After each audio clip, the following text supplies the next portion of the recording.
Hello. Greetings, Joe. Greetings from Naples, buddy. Naples. Holy shit, man. I've been there actually.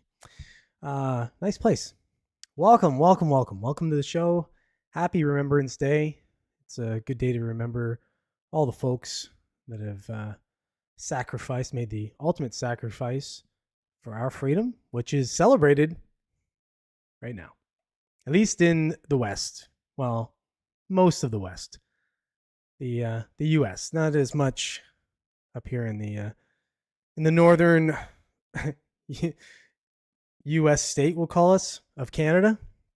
We're still in trouble a little bit. We got a little bit of a regime still up here controlling our situation, but down in the south there, you guys have expressed a mandate, and it has been heard loud and clear, man. Well done.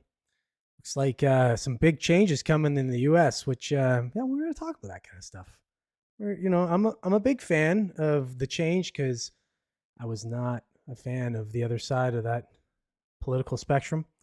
We'll get into it. I'm not going to get into it right now. So we'll talk about that. We're going to talk a lot of things politics today, unfortunately, because realistically, I feel like some of the shackles have been kind of like released a little bit off of us. Like we're going to be able to talk a little bit about this kind of stuff with how much control, how much of a wave it went the other way. So I think some of this, whatever you want to call it, censorship, we'll say, it's going to release.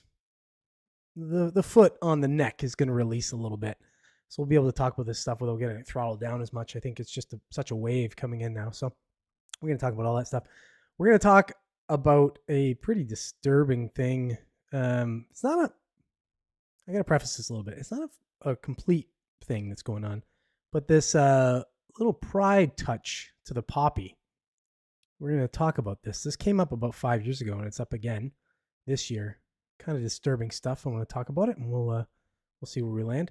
Also, we're going to talk about why Congress vote is taking so long, what's going on there. A little bit of weird stuff there, considering where most of the vote counting is going on and taking forever. It's always makes me question how a big state like Florida is able to get it done in hours, and California takes a week or more. Sketchy. We're going to talk about it. Also, we're going to talk about take a little glimpse at what a second Trump term is going to look like, what it means for some of the wars that are going on, maybe the economy, that kind of stuff, the coalition that he's surrounding himself with. We're going to talk about all that kind of stuff. Also, an unexpected political shift as far as the Dems are concerned.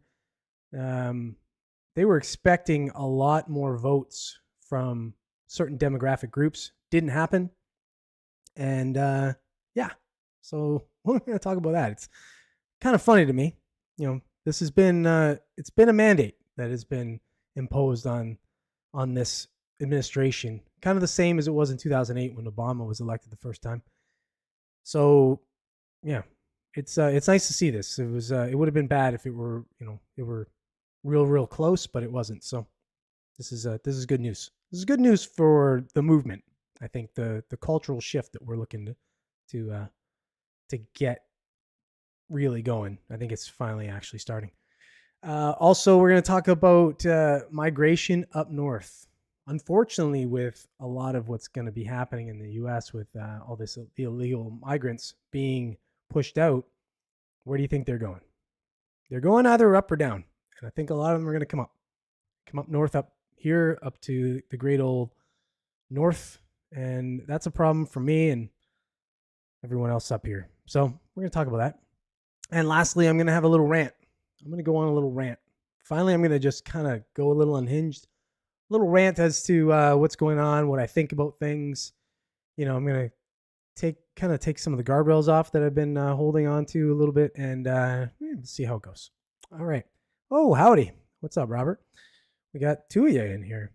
We don't want them, Joe. We don't want illegal migrants.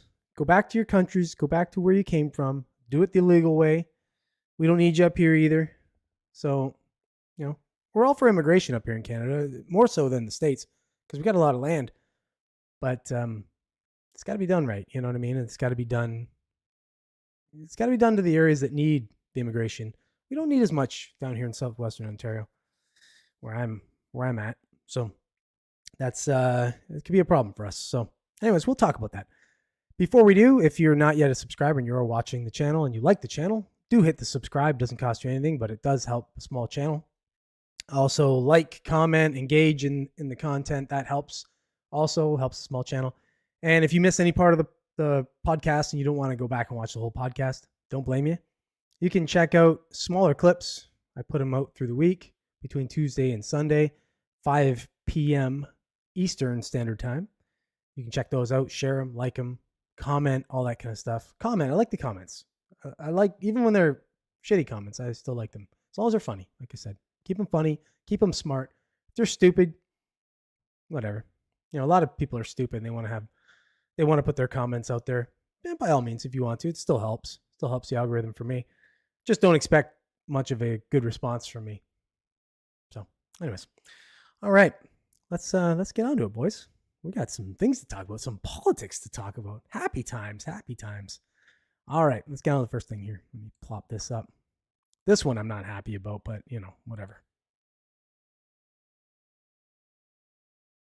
So they couldn't leave the poppy alone. Seems like these guys got to get their grips into everything. And the poppy is not immune to this movement.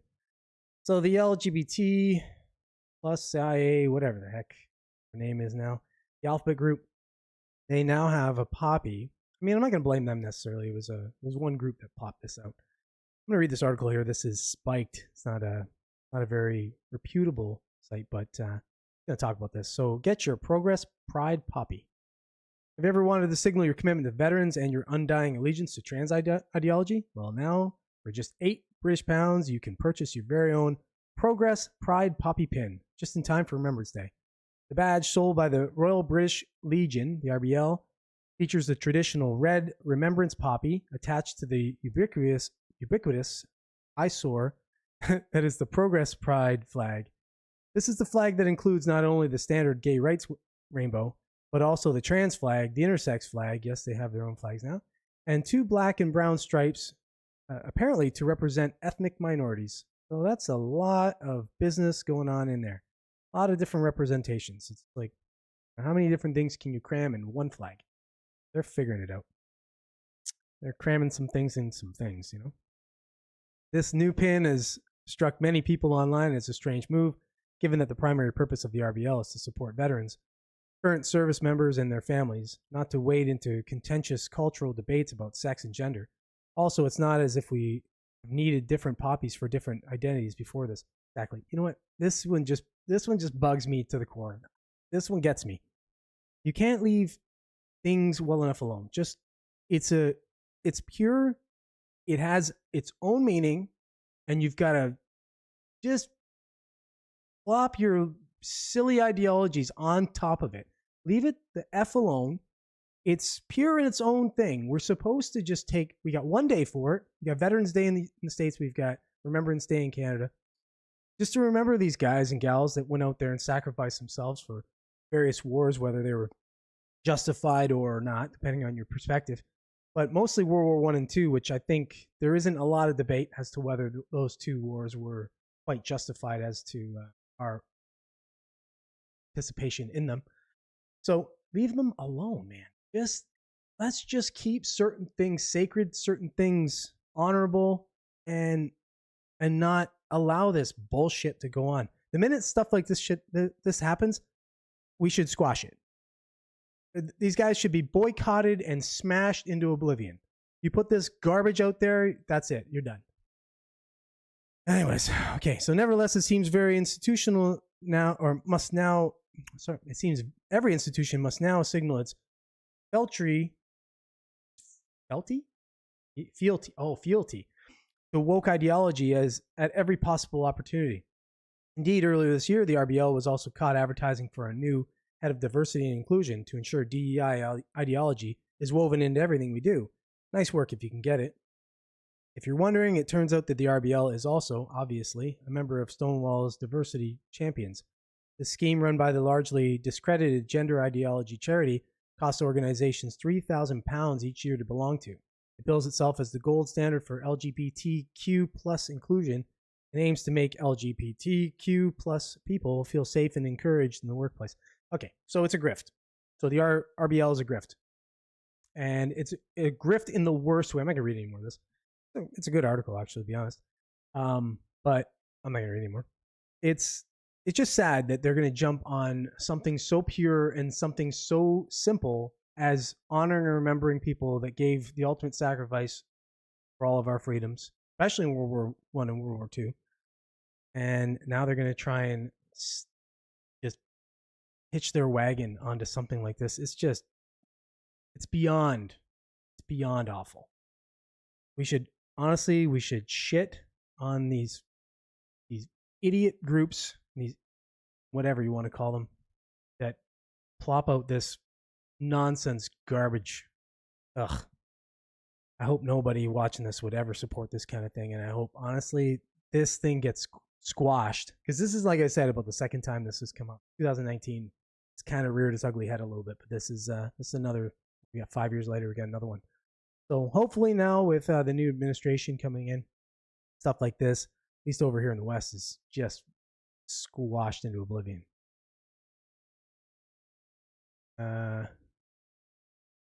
For sure, it was just going to be different colored petals for the poppy flower. There are some brutes. We finally got a little rain. Damn, you feel about the poppy like I do with the flag. No, but you know what, man? It's like there are certain things that are sacred that just should be left alone. You should never fuck with. There's no reason. You know, they work the way they are. They should never change. I just don't understand why we have to shit on stuff. It's like the minute. So what we got? What is it now? A little over 100 years since World War I. We got about 80 years since World War II.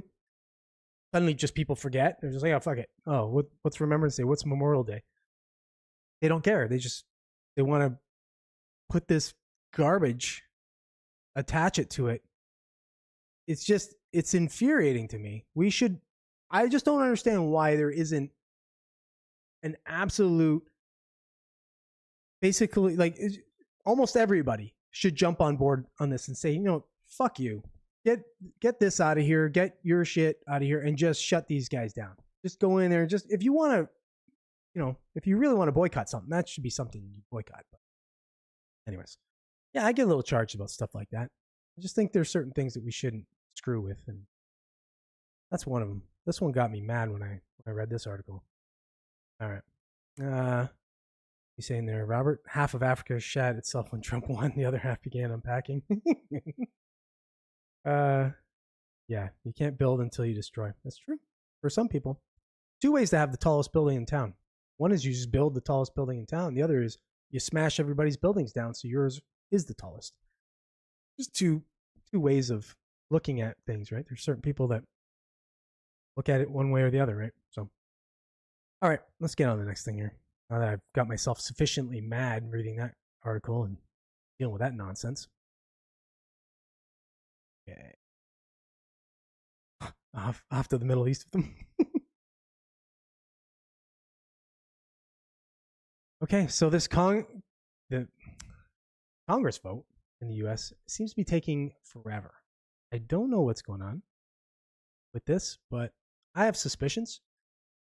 I'm going to read this article. This is the Financial Times, and we're going to show where the current numbers are. It still looks like it's going to be a GOP win, but I don't know. When they delay like this, it gets a little sketchy. This is the Financial Times. Control of the House hangs in balance as vote count continues in the U.S. Donald Trump's ability to push through his legislative agenda hangs in the balance as votes continue to be counted in more than 24 congressional races that will determine which party controls the House of Representatives. While Trump secured a stunning victory in last week's presidential election, and Republicans will have a majority in the U.S. Senate, a long list of House races have yet to be called, leaving it unclear whether Republicans will hold on to the lower chamber. Democrats are able to reclaim control of the House. They could act as a bulwark against the Trump White House and Republican-held Senate. But given the scale of the Republican wins on Tuesday night, many nonpartisan analysts expect the lower chamber will probably remain under GOP control. Trump improved his margins in 48 out of 50 states and is on course to be the first Republican president candidate to win the national popular vote in 2 decades. Experts at the Cook Political Report wrote in a memo on Wednesday that the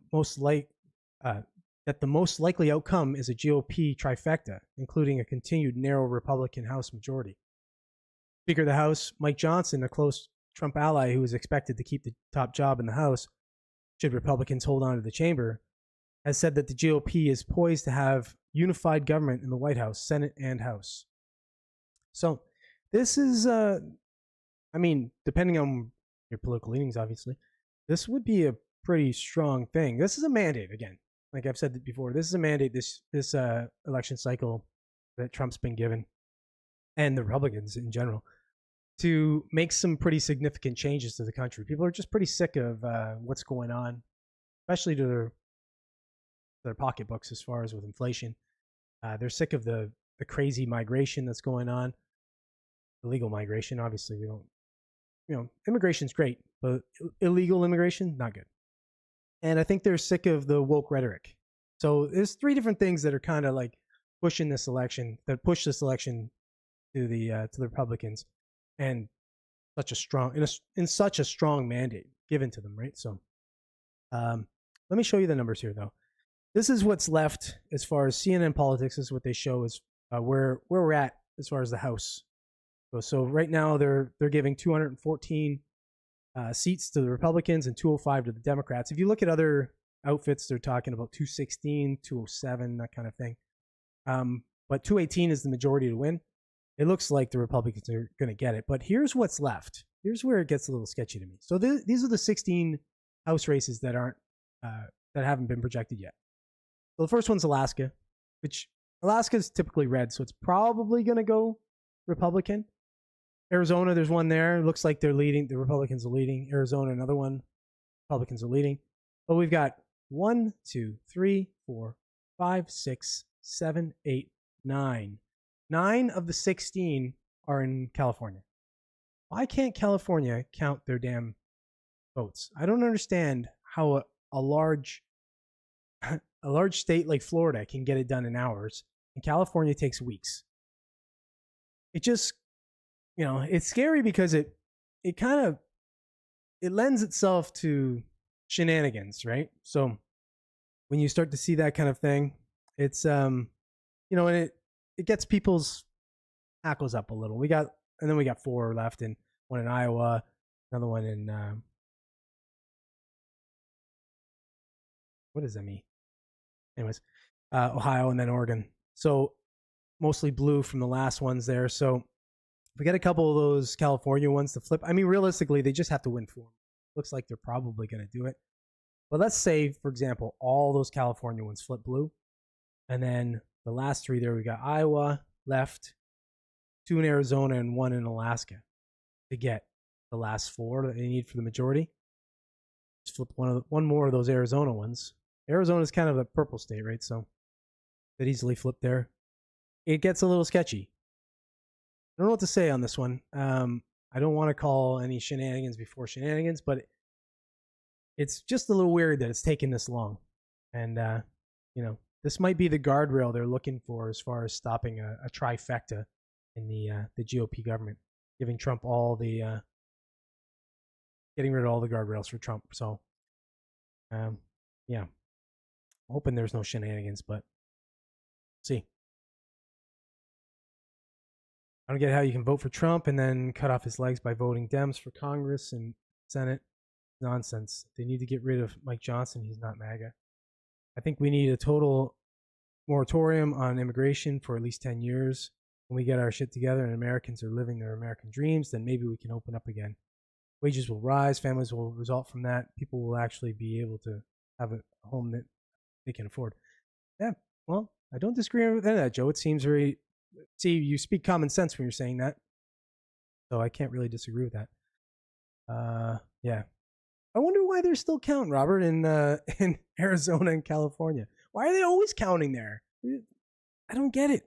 Let's get some better counters in those states. I think we need to, when Florida's finished, we need to just get them over, and they just need to get down there and start counting for them, because they're doing, they don't know how to count until they get what they want, what they can. After all, they're still short 15 million. Yeah, that's another thing. Where did those go? Where did all those extra votes go? Weird. Just bizarre that this time around we're that many short. I don't understand. This goes to show, I guess, all those mail-in ballots. One article I was reading was talking about the late mail-in ballots that were part of the problem with the counting. Late mail-in ballots? What? What are we talking about here? I think there should just be a simple cutoff. You don't get your damn vote in, well, too bad. It's like, what are we doing here? It's just, we live in bizarre times. They tried some fuckery in Detroit. They seem to always try a little fuckery in Detroit. Detroit's one of those weird places too. They did that last time around too. So, I don't want to say too much about that because I don't want to get all throttled down on this, but there's always going to be some. There's always going to be some, but you have to. It's like leakage, right? You have to accept a certain amount. You run a business, and you have to accept a certain amount of theft from inside, from your employees and such.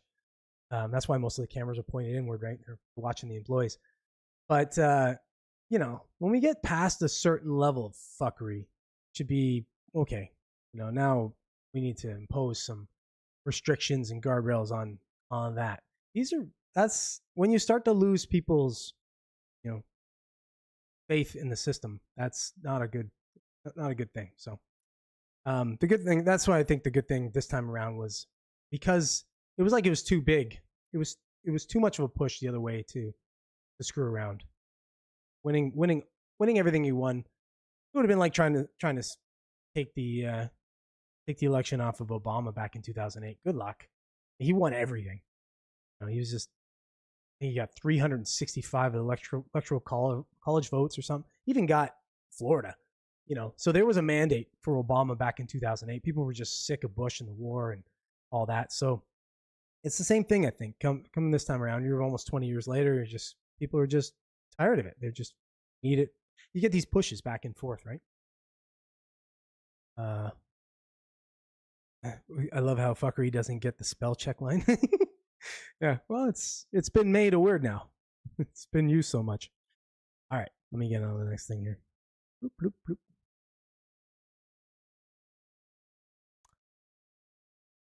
All right, so what does a Trump victory look like now for foreign, for the wars that are going on, for, some of the big hot button topics for Americans right now?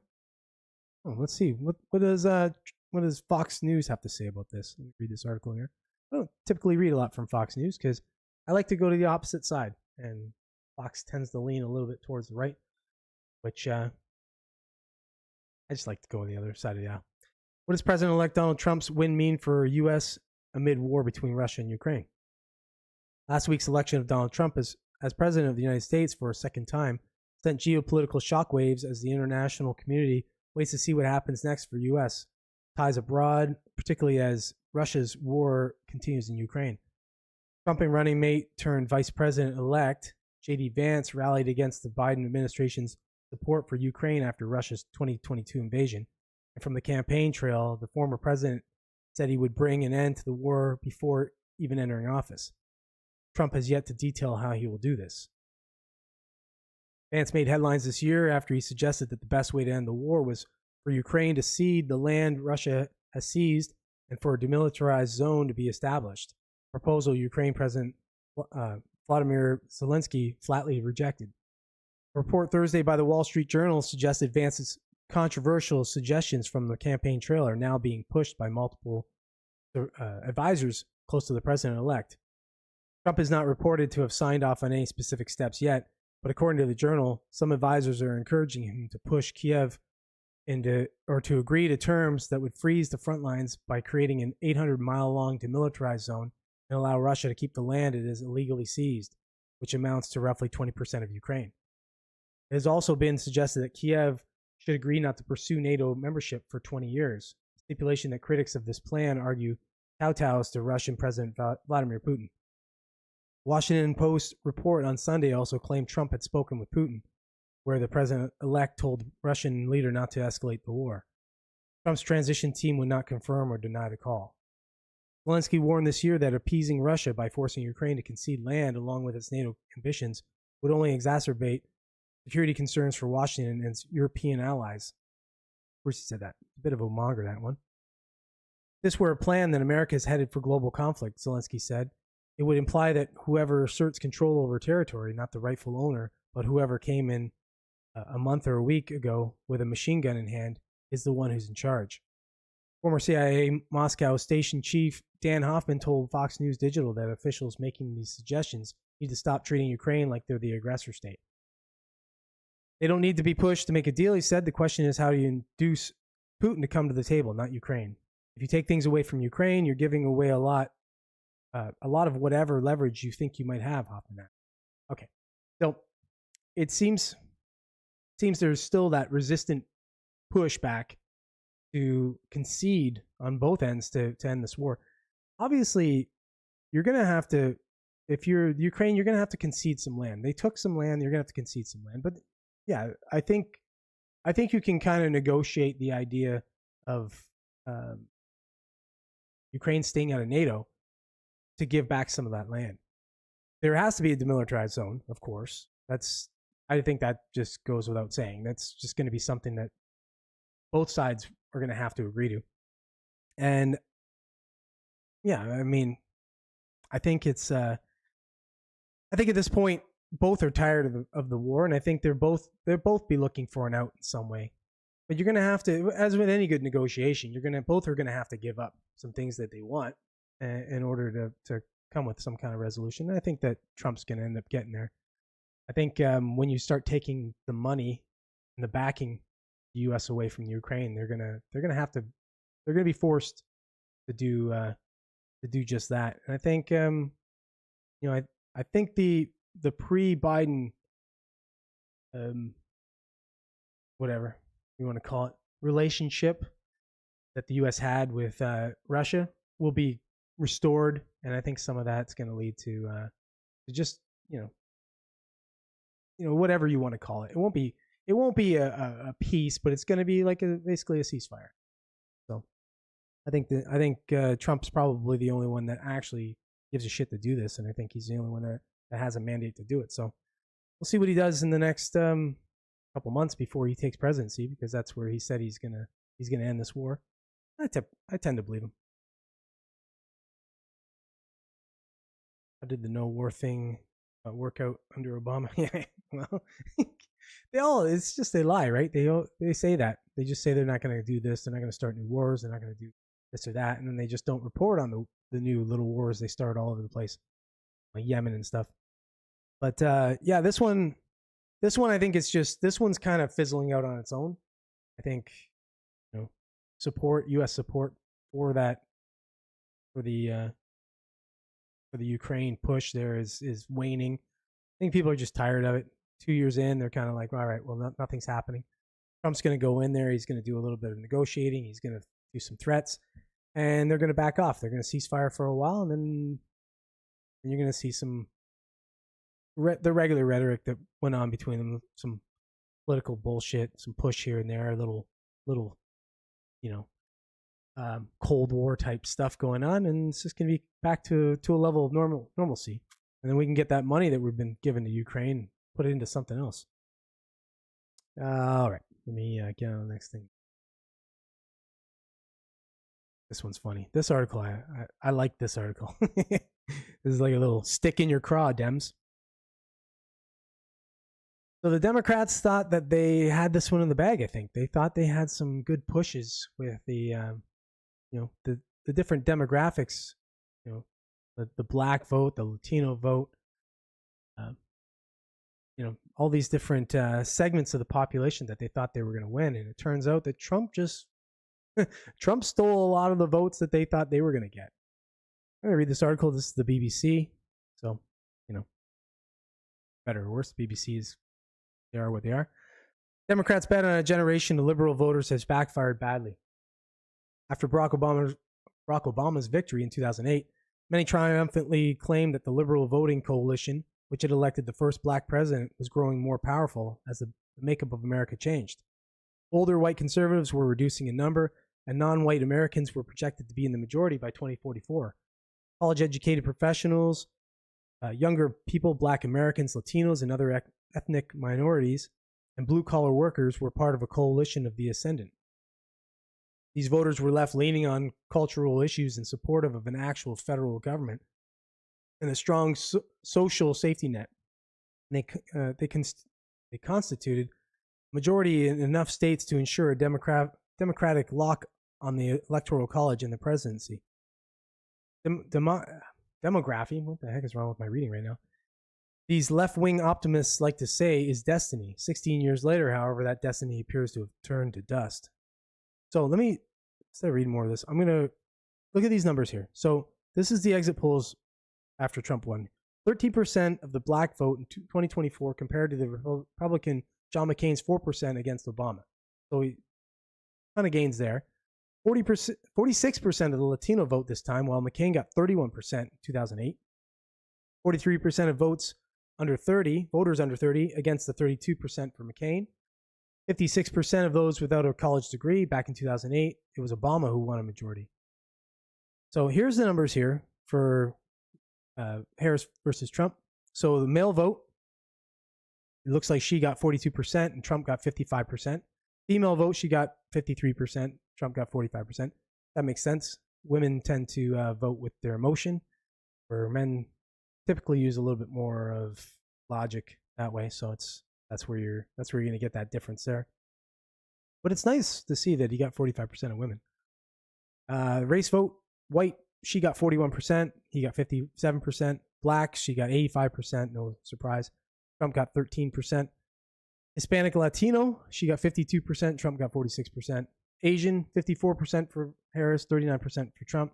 And then other, I don't know what other makes up. Other, whatever it is. 54% for Trump, 42% for Harris. So you can see the younger demographic between 18 and 29. These are typically the college students, university kids that don't know much of anything.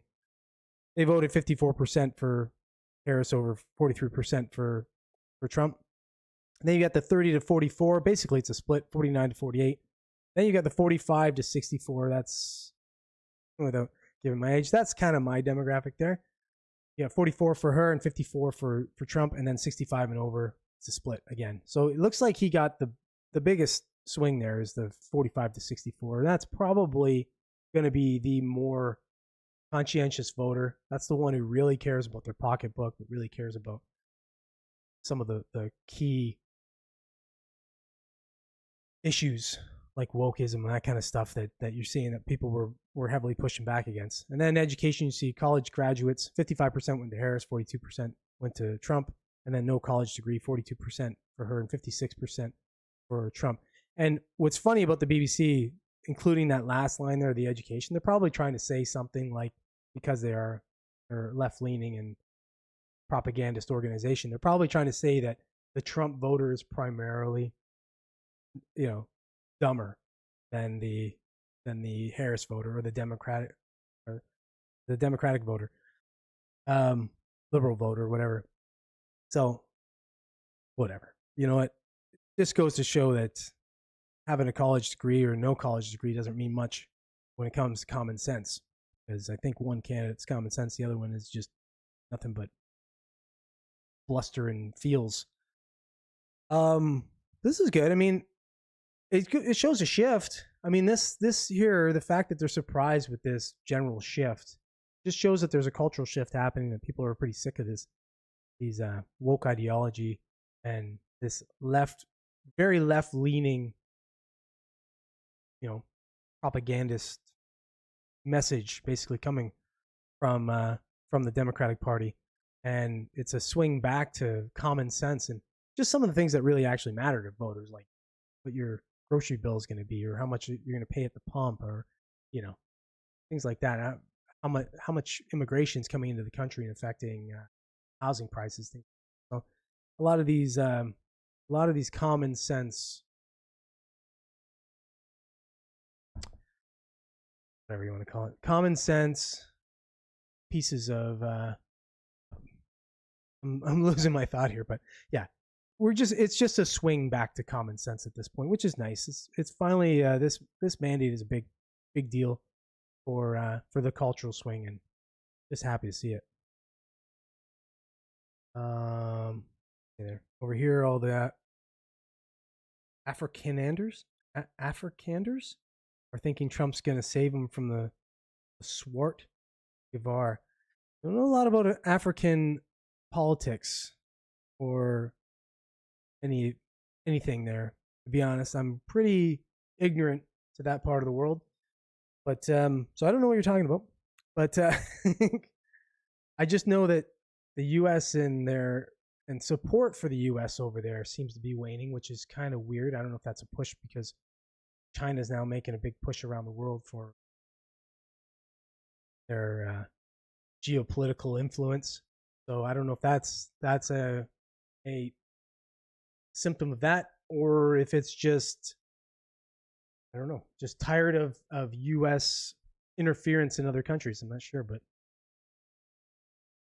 think it changes. I think a lot of that stuff changes. I think you're going to see a bit of a swing back to, some of the normal global reverence for the U.S. that there used to be, having a strong president as opposed to a figurehead president. I think it's a good thing that you guys didn't get a second round of it. If you had a Harris administration, it'd just be more of that, and it would have been another 4 years of degradation at this point. Let me get on to the next thing. This is near and dear to my heart, unfortunately. So, unfortunately for us up here in the Great White North, because if you watch the podcast, you know I'm from up here. I'm up in your northern state, the one that you just allow us to run. We're running into the ground at this point. Looks like there might be a big migration of all the illegals moving their way up north. Just keep migrating. I'm going to read this article. This is The Guardian. Guardian's kind of a dumpster fire, but let's see what they have to say about this. Canada braced for migrants as Trump reiterates mass deportation vow. Canada is bracing for a surge of migrants to its southern border after Donald Trump doubled down on his pledge to conduct the largest mass deportation in American history. On Thursday, Trump told NBC News there was no choice but to proceed in removing some of the estimated 11 million undocumented people in the United States. During Trump's first term in office, tens of thousands of Haitians fled to Canada after he ended temporary protected status for the group. It was later restored. Many passed through the Roxham Road crossing, a rural country road that served as funnel for refugees attempting to safely traverse the world's longest land border. That crossing was closed in 2023 after Canada and the U.S. amended the Safe Third Country Agreement, expanding it to cover the entire land border instead of only formal crossings. The RCMP says it has plans to deal with a fresh case of increase in crossings that has been several months in the making. A spokesperson for the federal police said officers had the tools and insight to deal with another increase, including a scenario in which hundreds of people cross every day. If those crossings claim asylum, the RCMP, which, by the way, if you're from the U.S. listening, the RCMP stands for the Royal Canadian Mounted Police. Not all on horse. What it stands for. Cannot send them back to the United States. Instead, their claims are entered into a system with an estimated backlog of 250,000 cases. Yikes. The average processing time for a case is 44 months. My God. A parliamentary committee heard on Thursday. Experts fear that with formal crossings closed to migrants, desperate families will take increasingly dangerous routes across the 5,500-mile border.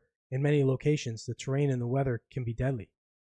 In January 2022, a family of 4, including a baby, died after attempting to cross from Canada to the United States. Police said the group died from the intense cold and punishing winds, where temperatures had dipped to minus 35 degrees Celsius or minus 31 Fahrenheit for you Americanos. Last year, the bodies of 8 people, including 2 young children and their parents, were discovered on the banks of the St. Lawrence River near the Mohawk community of Aquanisnee, that is, which spans Quebec, Ontario, and New York State. Both cases involved groups heading from Canada into the US, but migrants heading north face the same challenges, which, as winter approaches, include sub-zero temperatures, deep snow, and frostbite. In Quebec, the province that absorbed most of the crossing, politicians warned the federal government was unprepared for a repeat of the last Trump administration. Yves-Francois Blanchet, leader of the separatist Bloc Quebecois Party, said Ottawa was refusing to acknowledge an obvious and very serious situation, and that more resources were needed to anticipate new routes used by human smugglers. So, okay, keeps going on for a little bit. Long-winded article here from The Guardian, but the gist of it is, yeah, so with these mass deportations coming from the Trump administration, or at least the looming threat of them, we could see a massive migration up the north into Canada. People might try and beat Trump administration as far as when they take office in January. So we could be seeing a lot of that going on. And obviously that's unsafe for anybody traveling that way. And it's just, I mean, with our borders right now, we're not exactly stringent on protecting our border or migrants coming into it in Canada. So this could be bad news for Canadians. Already we've seen a pretty mass immigration going on in the last bunch of years. And if you live in some of the places like around where I live, you can really see it and you can really tell just the amount of people in general that are new to the country. So not good for anybody. So hopefully Canada gets its shit together and starts working on closing their border and maybe deporting some of these migrants back to their original countries as well. That's what you say. Actually, it's better the second term was consequential, as we had a chance to see we had the Dems really. We had the Dems really. I know what you're saying.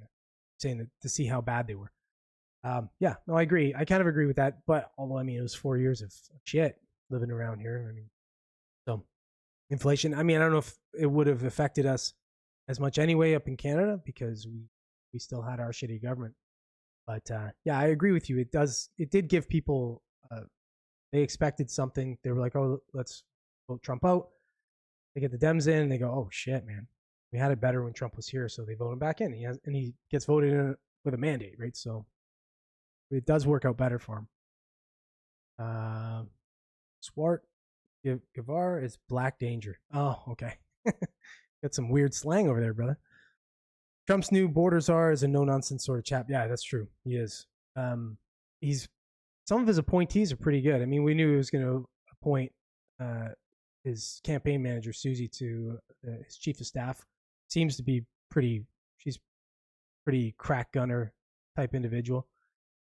And then there was that other, like Elise something, that was made the U.S. ambassador. So it just, hey, I mean, I don't know why he's doing that, because he's a misogynist. You know, he's a racist and a misogynist. So I'm not sure why he's putting women to high positions within his cabinet. It just doesn't seem correct. He must be senile or something.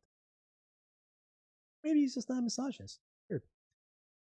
I hear Pierre is very much pro-immigrant. So Polyev, Trudeau, it doesn't matter on that front. Or did I get bad information? No, you got bad information. He's for smart immigration.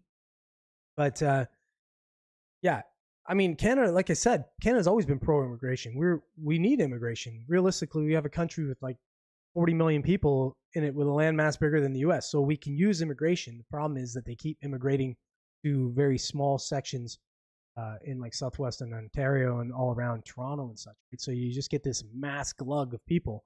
And what's been happening the last bunch of years is just get too many too quickly. And so the housing markets are now, so you have too little homes for the amount of people. So the rental markets go like crazy, and people are forced to pay astronomical amounts of rent for just to live right in these areas. So it's not good. So no, he's got some plans for those, for the housing and such. So he's more of a common sense guy. He's going to be lumped in with Trump as a populist, but he's not really. He's more of a common sense guy, but he is definitely a politician. So he's just the better of the two at this point. Keep Canada. Yeah. Well, I like what Trump did with the in vitro fertilization, the IVR, IVR, IVF. I like what he's doing with that. He's making that free for people and forcing the drug companies or the drug companies, I guess, not, or, sorry, the whatever you have there, the your health providers there in the U.S. to actually honor those claims, which is nice. Okay, what else you got to say here? That's what they say about Pierre. Isn't he in housing development? Yeah, he's got a real good plan for him. He's going to incentivize the municipalities to build, and he's going to give them more money when they build faster. So, in other words, so in Canada we have a problem, much like the States, with heavy regulations on building and such. You want to build a house, let's say it's probably going to take you an average of like a year and a half so to build a house, just with all the red tape you have to go through, all the permits and such that you have to get. So it's just ridiculous. You can't build like that.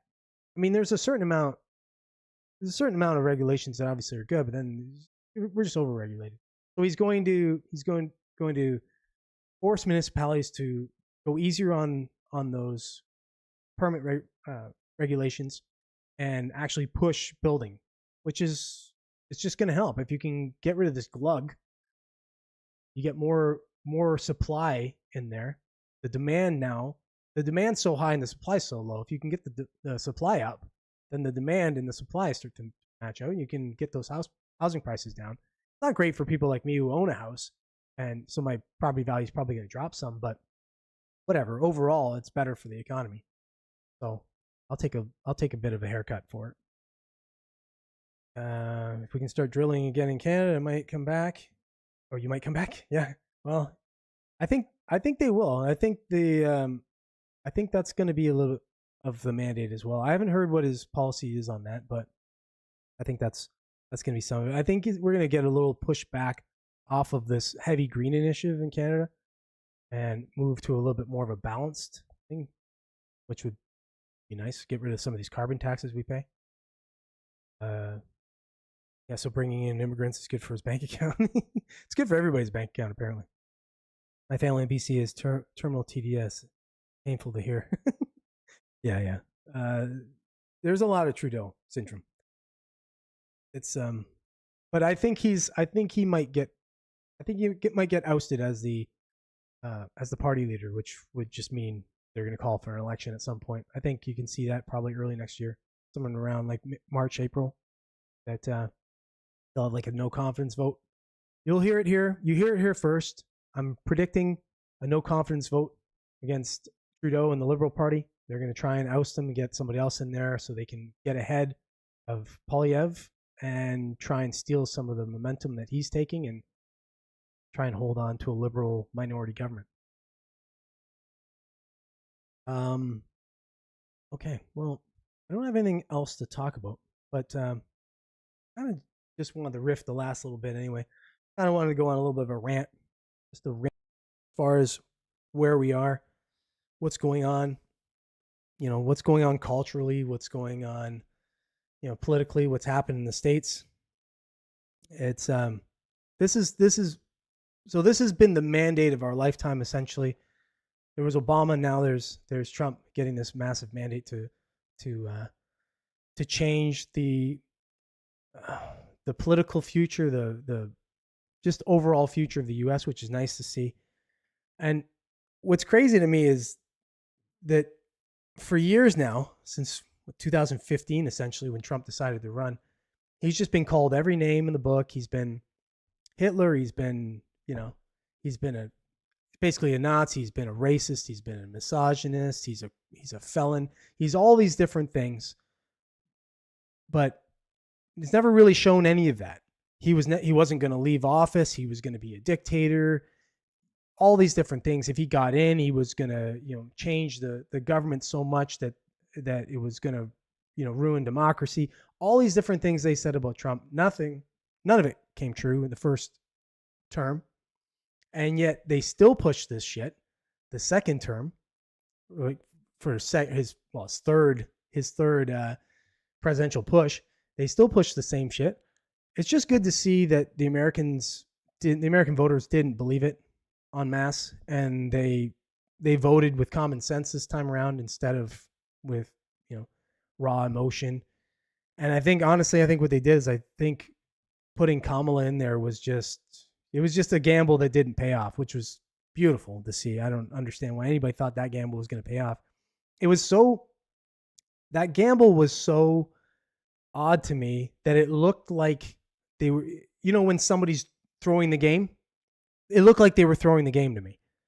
Like, it didn't seem right that they were putting her in, no primary.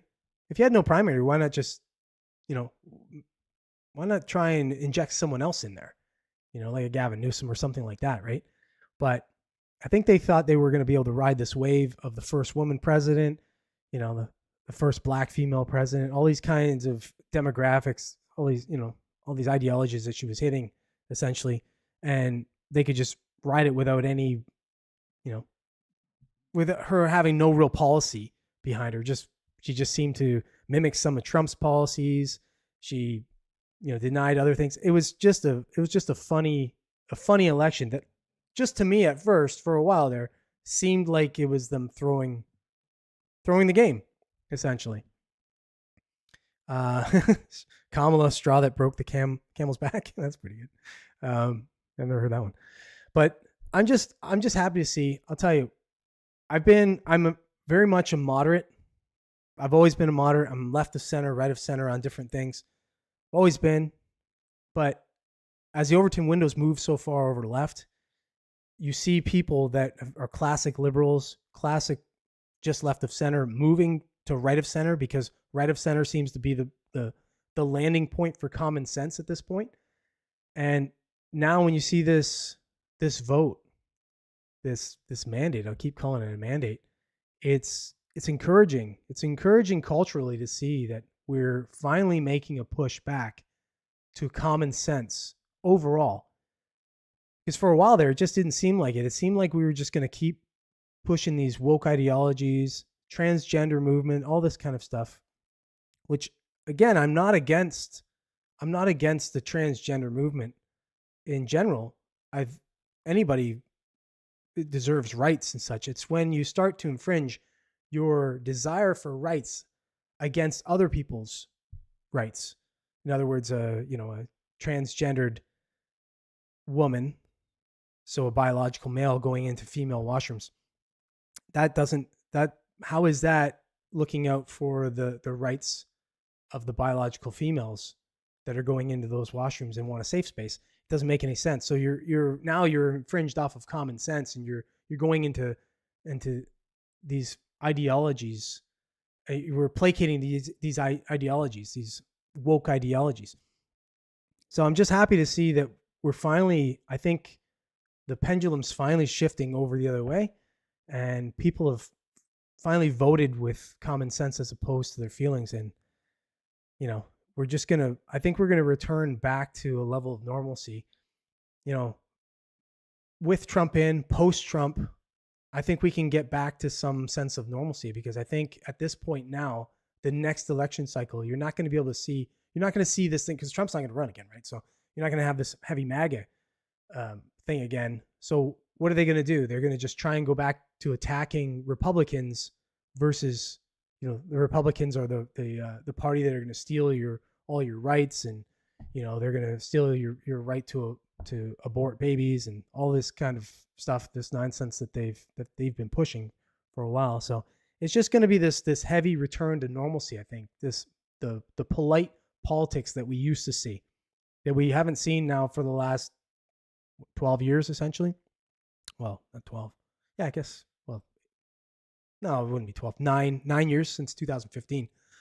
But so I'm encouraged now to see that this time around, I think we're going to get a bit of unity, even though you're going to see all of the far left woke ideology people, all the DEI proponents, all this kind of stuff. You're going to see these people still saying and doing the same shit they've been doing, but they've always done that. They've always said and done that. But I think the rhetoric is going to die down. And I think as people see that the economy starts to get a little better, people start to have a little bit more money in their pocket, They have better access to jobs. Immigration's back to normal levels. It's not at nonsense levels, and we have some respect around the world again. I say we, meaning the U.S. I'm not a U.S. citizen, but the West has some respect around the world again. We're going to see a return to normalcy again. We're going to see, maybe some national pride again. I just think that I think that it's just been long overdue. We've needed this for a while, and it's nice to see that this time around that the common sense mandate seems to be ruling the day, if you will. Done with these woke ideologies. So I think they're going to have to take a big shift. I think the Dems are going to take a big shift. I think culture is going to take a big shift. I think you're going to see big companies taking big shifts now away from this DEI, away from woke ideology, away from all these divisive things that we've been entrenched in the last 10 years, and we've done it the best of saving democracy somehow, but all we've done is created a divide in probably the best democratic country that's ever existed. So that's just my feel on it. What he's saying there, Robert, things get better too easily, they'll go back to sleep. Yeah, that's true. Leave the key fob by the door. They're going to steal your kid's bike and your car. Yeah. Well, you know what? Yeah, I mean, you're always going to have the political bullshit, right? You're going to have the one side calling the other side this, that, and the other. They're going to do all these different things to steal your liberties, to steal, all the things that mean something to you, whatever that is. And all the scare tactics, right? It placates to the uninformed voter and the easily manipulated emotional person. And there's a lot of them, unfortunately. But I think the cultural shift helps. I think when we get a cultural shift, those people start to feel a little bit more qualmed, where they can't say all that much. The people that were pushing the culture their way, so we'll call the people on the right at this point now, will quiet down a little bit. But you're always going to get, the loud far right, far left.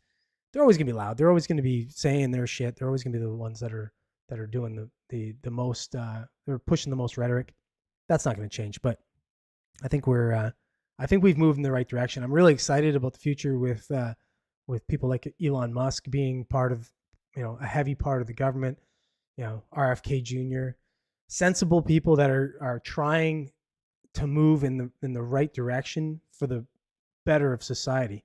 I mean, anybody who argues that Elon Musk isn't moving that way, I think isn't fully looking at what he's doing. I mean, you might disagree with some of the stuff he's doing with like Neuralink and things like that, or AI and that. But as far as space travel, and electric cars, I think it's all the right direction. I just think that, I think we just need more people. I think we need more humanitarians and people that are less about lining their pockets and more about legacy and actually trying to do what's better for humanity. And guys like Elon that have all the money, it's obvious that money doesn't really mean anything. It's more about legacy, right? Yep. Max assassination risk. I agree. I said this before. I didn't say it on the podcast, but we've got just over 2 months of dodging. So, Godspeed. I hope nothing happens, but that's a long time to be dodging some attempts, right? So, the robots, the network, the control of travel, and possibly commerce. I think if the right people are in control of those kinds of things, though, I think we're okay. I think when you get the wrong people in control, we're probably not. So we're gonna have to have an esoterical podcast at one point talking about the idea that maybe future humans are kind of directing our path right now to make sure that their that their time period isn't affected by what we do here. So kind of an esoterical thing I've been wanting to talk about for a while. I'll probably have to get Tyler on the podcast to talk about that kind of stuff. I do trust Elon as far as more so than anyone. I mean, obviously he's human.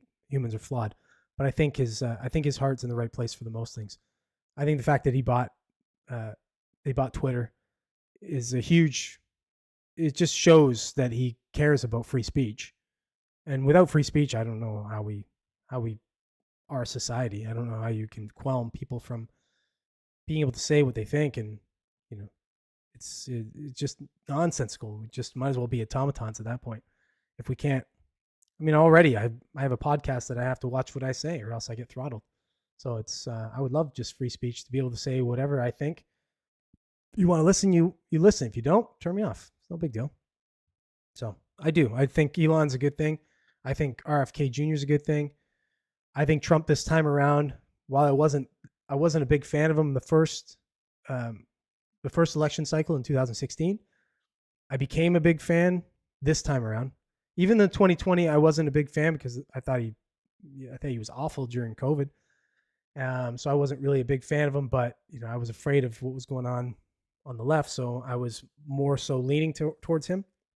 This time, I was all for him, and I'm glad he got a mandate. But I'm glad it's his last term. To be honest, I'm also waiting for the end of the Trump era.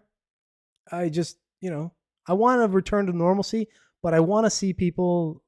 I want to see good politicians without the rhetoric that are doing the right things. So that's just me. I don't know. Maybe I'm old school. Bad enough when you consider that every electric motor on the grid is in phase. Yep, that's true. That's true. But if you can take care of the grid, if you can up the grid, then electric vehicles are where it's at. I don't think we're there right now, but I think that might be a little ahead. Power corrupts. Absolute power corrupts absolute. Yeah, that's true. It is, but I think certain people, it doesn't exactly. I think certain people can handle it. I just think, unfortunately, most times the people that get in power are the people that can't handle it. You see it in all forms. You see it with cops. You see it with anyone that's in power. You know the people that love it. You can see when they're speaking to others, the way they engage. You can tell the people that just absolutely love to be in power and want to push people around. And I don't think that's the current administration. I don't think Trump's that guy necessarily. I think he's yeah, I mean, he's partly that guy, of course, but I think it's more for him. It's just, I think he has a love for the country, and I think he wants his legacy to be something. I think these guys, when they get to a certain age, are like guys like Trump, where they've made all the money and they've done all the things. They want to be remembered. They want to have statues, right? And I don't think that's necessarily a bad thing to want that, to have that recognition. It's just about how you do it. I mean, you can have. I'm sure Genghis Khan had tons of statues. You can have them for the worst reasons, or you can have them for the good reasons, right? So I think he's. I think his heart's in the right place for the country, and I think he'll do a lot of the right things. This time around, I think he's going to be a ton better. I think he's learned a lot from his first presidency, and this time now he's got a mandate, so I think he's going to really do some things. So I'm very optimistic. I'm not even really guardedly optimistic, which is nice. What are you saying? I'm much more worried about Elon than Trump. Well, we'll have to see, buddy. We'll have a little a little poll between us. I'm not worried at all about Elon. I think Elon's great. I think he'll direct him. I think he's going to do all the things that he thinks are good for humanity. I think all the space travel stuff is going to be great. I think under Trump, we're going to see, maybe within his term, we're going to see the first Martian landings. Maybe not manned landings, but we're going to see we're going to see Starship going to Mars and actually starting to lay out the foundations for humans to go there the next time around. We're going to see some moon. We're going to get back to the moon. We're going to do some stuff. I think some of the regulations are going to come off, and I think we're going to see some good stuff in that regard. So I'm no, I'm a big fan of Elon. I'm a big fan of knocking things over. Like I just did. And RFK. I'm a big fan of RFK. I think he's going to do some good things for our health. I think maybe we get the health of Americans back on track. So, yeah. Well, there is that worry that that things would get away from him. So yeah. I mean, that is a worry. That's a worry with AI, right? It's the same thing. But I think if you're mitigating that risk by putting someone like Elon in control of it. RFK killed a bear and put it in Central Park. He's a wild man. Yeah, I heard that story too. I think the bear was very unhealthy. I don't know, just kidding. But no, I think the Elon stuff. I think if you want anybody, if anybody's going to be at the head of stuff like that, because we're moving that direction anyway, whether Elon is it or not. AI is unstoppable. It's going to be here. It's with us. You want a guy like Elon setting some guardrails. You want a guy like Elon because he's an open source guy. He's gonna, he's not gonna keep it for the enrichment of himself. He wants to enrich humanity with it, right? So I think he's proved that time and time again. He's not for the enrichment of himself. He's willing to risk all of his money for various things that he sees as progressions for humanity. I mean, maybe he's an alien. Who knows? Maybe he's an alien from the future. Maybe that's why he's so for humanity. Who knows? But yeah. All right. Well, I've ranted for a while. Thanks, guys. Thanks for being with me. I know it's late for you, Robert. Thanks for being with us all the way till now. And I know I'm making you late, Joe, for pool. So I'll get going. Thanks, everybody else in and out. I saw viewers in and out. So thanks for coming in and not saying anything as usual. But thanks for watching. If you're not yet a subscriber to the podcast, do hit the subscribe. Help out a small channel. Show me that you actually give a shit about the channel and you want me to keep doing this. And I will. And what's that? Tim has been kind of lately. Yeah. Oh, yeah. He was, especially when he was talking about shutting down the IRL. But yeah, and I guess he's got a lot of personal things going on with the baby coming and all that. But anyways, yeah. So if you are, like I said, if you're a watcher, do hit subscribe. If you like the channel. If you don't, well then just scroll off to another one. And if you missed any part of the podcast and you want to catch it in small segments, you can check us out between Tuesday and Sunday, 5 p.m. Eastern Standard Time. I drop clips of the videos of everything I talk about those times. So obviously, if you are a fan and you want to help out, like, share, comment on all those videos, and all the engagement. Engagement helps a small channel like this grow. So we've been growing, steadily but slowly over the last little while. Hopefully something pops and we get a little growth and we can start talking a little more. Maybe now with the new administration, some of the guardrails be lifted off and some of the throttle downs, and people actually want to hear what I have to say. Maybe not. Who knows? But again, thanks for watching. I will catch you next week, the 18th, 7:00 p.m. Like always. See you, Robert. We'll see you next week, buddy. See you, Joe. Everybody else. Thank you. And take care.